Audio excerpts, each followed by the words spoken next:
नमस्कार, मैं काजल मिश्रा। स्वागत है आपका एनएल लाइव। नजर डालते हैं हरियाणा की मुख्य खबरों पर।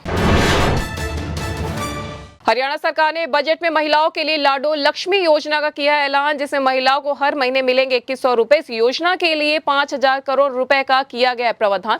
बताया जा रहा है कि महिलाओं को महीने में 2100 रुपए दिए जाने की घोषणा किसी भी समय हो सकती है लागू। प्रदेश सरकार में इस बात को लेकर किया जा रहा है मंथन की लाडो लक्ष्मी योजना का लाभ आर्थिक रूप से कमजोर श्रेणी की महिलाओं को किया जाए प्रदान, या फिर पति पत्नी की आय मिलाकर 3 लाख रुपए वार्षिक तक आय वाली महिलाओं को माना जाए लाडो लक्ष्मी।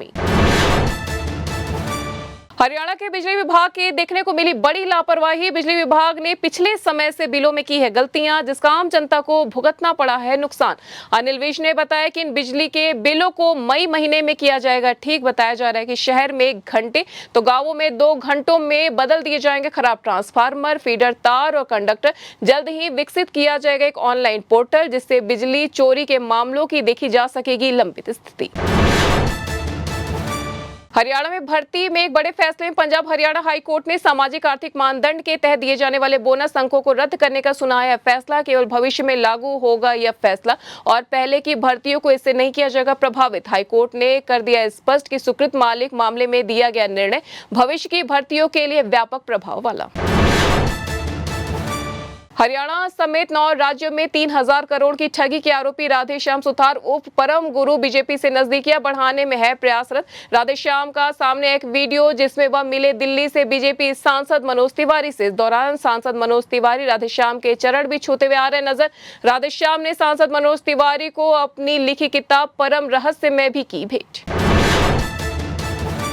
हरियाणा सरकार के नागरिक संसाधन सूचना विभाग ने एक महत्वपूर्ण भर्ती अधिसूचना की है जारी। Society for IT initiative fund for e governance द्वारा जारी इस नोटिफिकेशन के तहत सीएम विंडो के लिए 2 विशेष सहायकों की जाएगी भर्ती।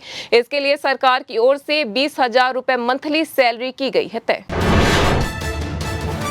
रॉबर्ट वाड्रा के खिलाफ ईडी की अभी चल रही है कार्रवाई और ईडी पर दबाव बनाने के लिए रॉबर्ट वाड्रा कर रहे हैं अनाप शनाप बयानबाजी। हरियाणा के ऊर्जा परिवहन एवं श्रम मंत्री अनिल विज ने पत्रकारों से बातचीत के दौरान दी यह जानकारी। उन्होंने कहा कि ईडी है निष्पक्ष संस्थान और कोई किसी को नहीं कर सकता है तंग। गुरुग्राम के मेदांता अस्पताल में बंगाल के एयर होस्टेस के डिजिटल रेप करने वाले आरोपी को पुलिस ने कर लिया गिरफ्तार। वह मेदांता अस्पताल में आईसीयू मशीन का था टेक्नीशियन। उसने इस हरकत से 2 दिन पहले देखी थी पॉर्न मूवी।